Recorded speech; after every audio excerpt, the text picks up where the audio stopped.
Oke, assalamualaikum warahmatullahi wabarakatuh. Selamat pagi, selamat siang, selamat malam, rekan-rekan mahasiswa.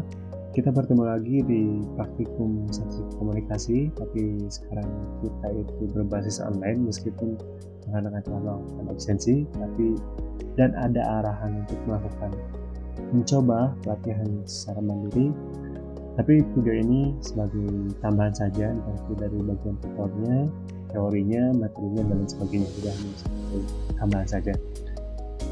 Oke, untuk di pertemuan sekarang atau di pekan ini kita memasuki materi terakhir, meskipun ada satu lagi nanti dari pembahasan intinya di tahun depan atau di bulan depan, itu membahas mengenai regresi, di mana kita sebelumnya telah membahas 3 materi besar. Yang pertama, statistika deskriptif, yang mana kita membahas intinya adalah apakah data itu normal atau tidak, bagaimana gambaran datanya, bagaimana banyak datanya, dan sebagainya. Jadi hanya berupa penjabaran data, entah itu tidaknya, banyak sedikitnya, rata-ratanya, berbanyaknya, nilai tengahnya, dan lain-lain. Lalu kita membahas compare means atau ANOVA, di mana inti pembahasannya adalah membandingkan suatu data terhadap data lain atau suatu variabel lain, entah itu persamaannya, perbedaannya, dan lain-lain. Jadi compare ya, membandingkan.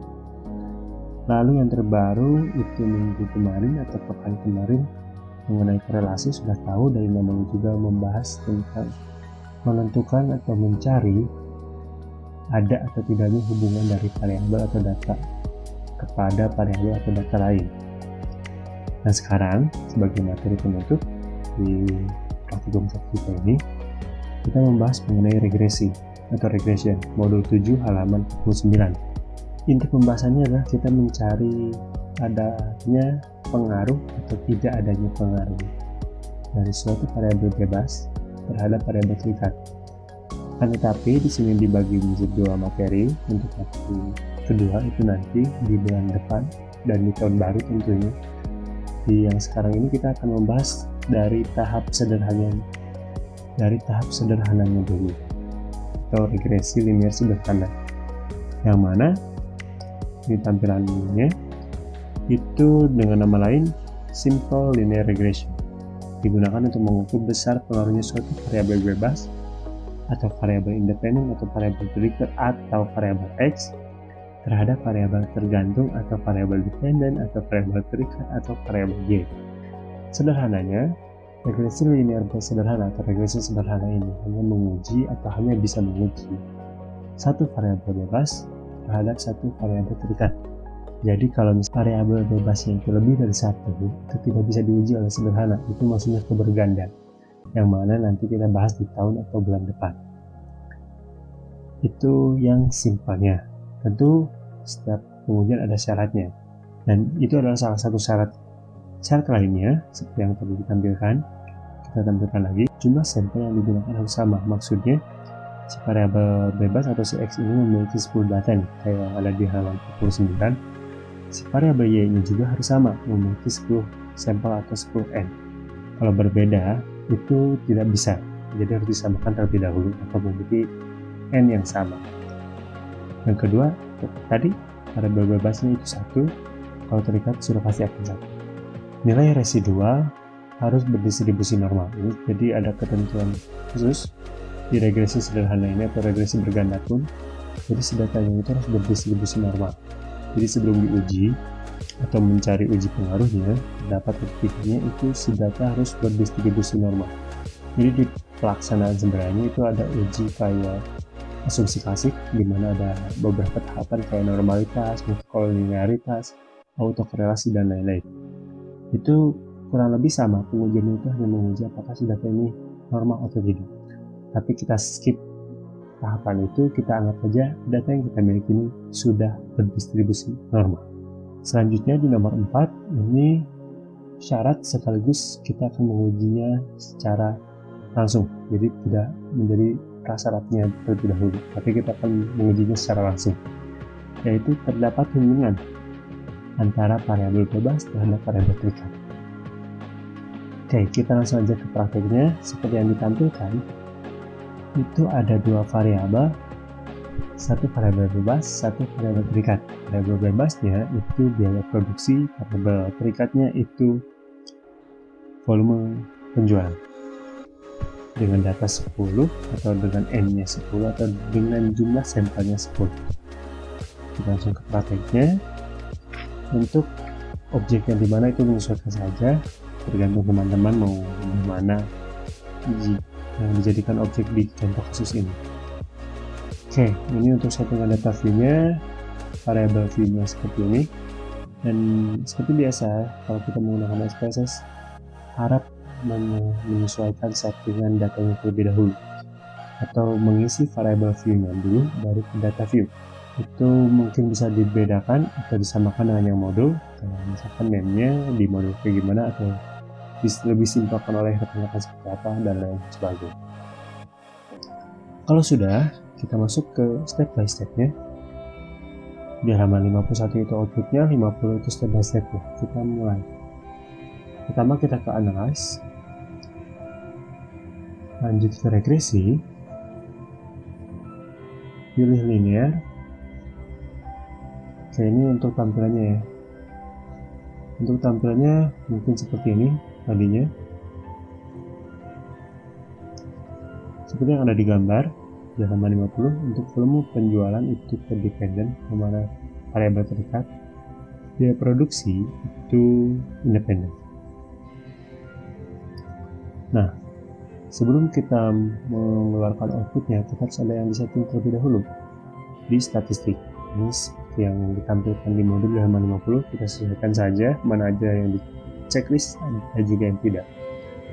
Estimate confidence interval atau tingkat kepercayaan 95%, berarti tingkat kesalahannya berapa?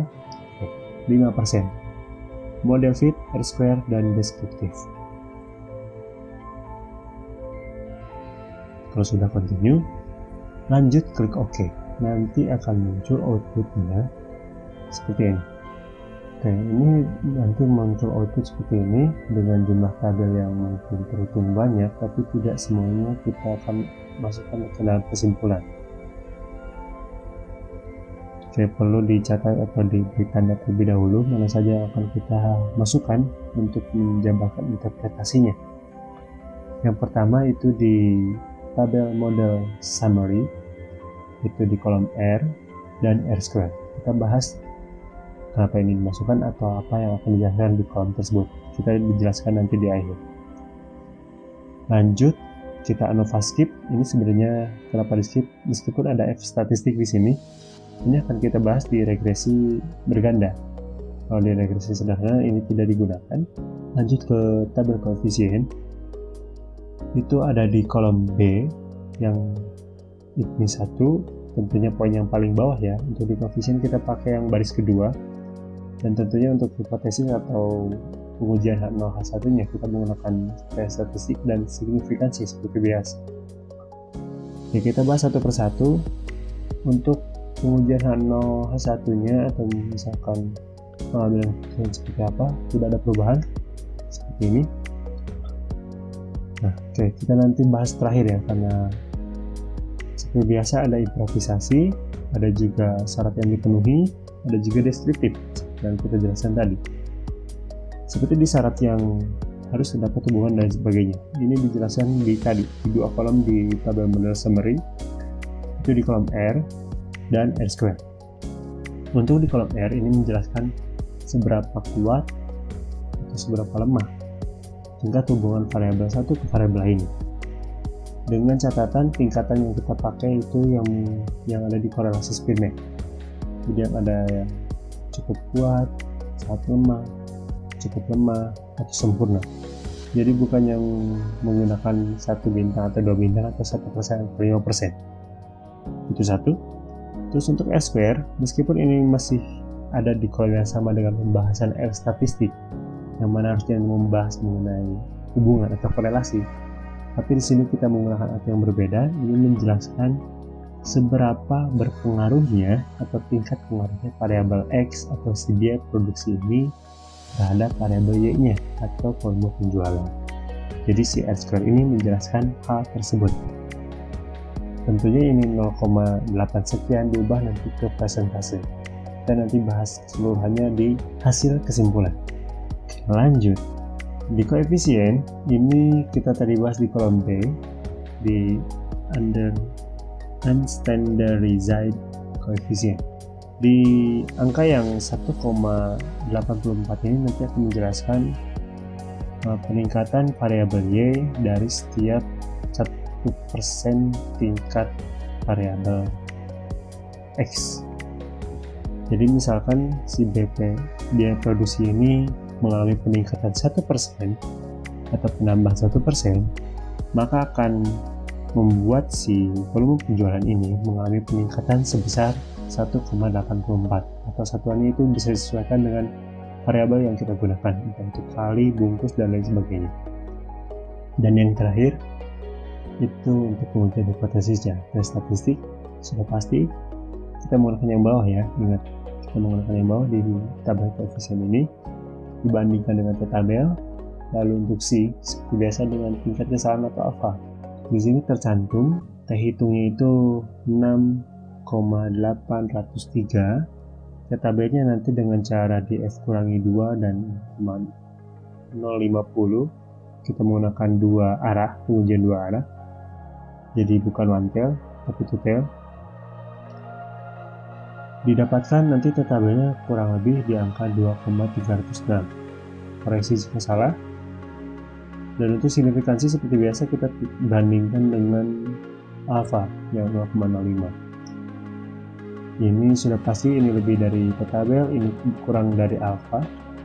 Jadi sudah pasti kalau tadi catatannya masih sama, ini kesimpulannya Hanoli tolak dan sudah pasti jawabannya adalah pendapat pengaruh. Lengkapnya seperti ini.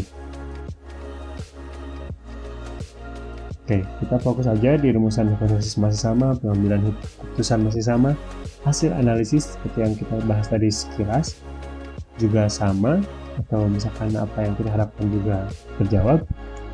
Kita fokus di kesimpulan. Jadi apa yang tadi kita tandai itu akan dibahas di hasil kesimpulan, meskipun ditutup dengan ada atau tidaknya pengaruh. Pertama, di pembahasan awal itu kita membahas seperti tingkat kesalahannya berapa, jumlah n-nya berapa, maaf ini ada kekeliruan, harusnya 10 ya. Lalu yang tadi, nah ini n sama dengan 12 berpasangan, maksud berpasangan ini si X dan si Y-nya memiliki data yang sama, 10-10, jadi harusnya n sama dengan 10 berpasangan. Unit MNOP tadi kan disesuaikan saja objeknya mau di mana.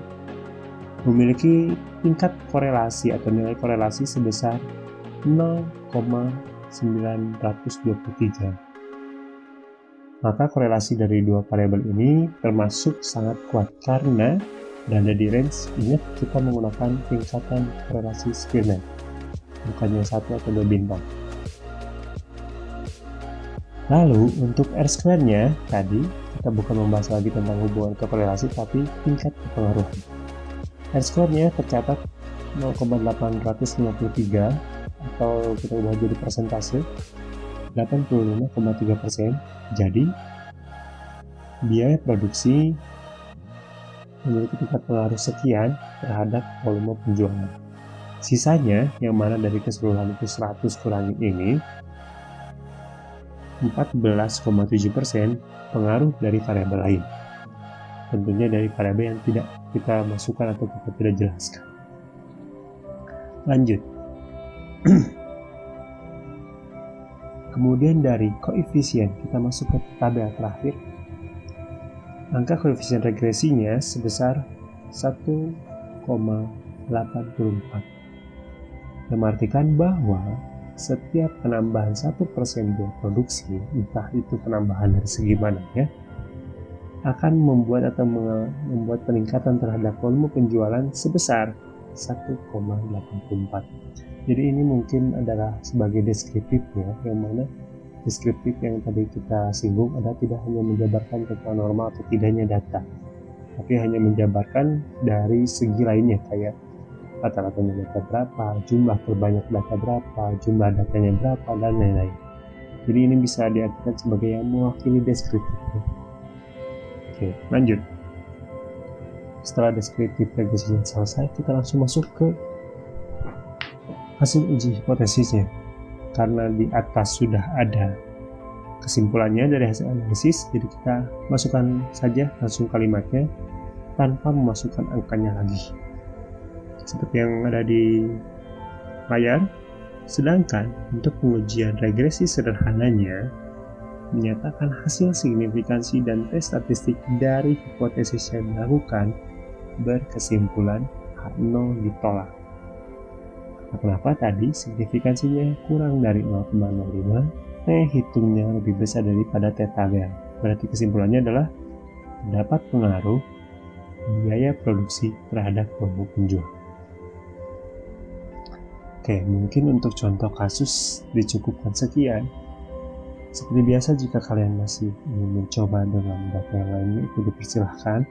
Di modul juga sudah disediakan dengan satu contoh di halaman 55 nomor 1-nya. Tapi jika mau dengan data lain seperti yang dengan sumber yang kita akan gunakan untuk tugas mingguan, itu juga silahkan. Jadi agar terbiasa bagaimana menginterpretasi dari hasil pengolahan kalian. Dan mungkin dengan selesainya regresi sederhana, kita akan selesai juga di akhir tahun.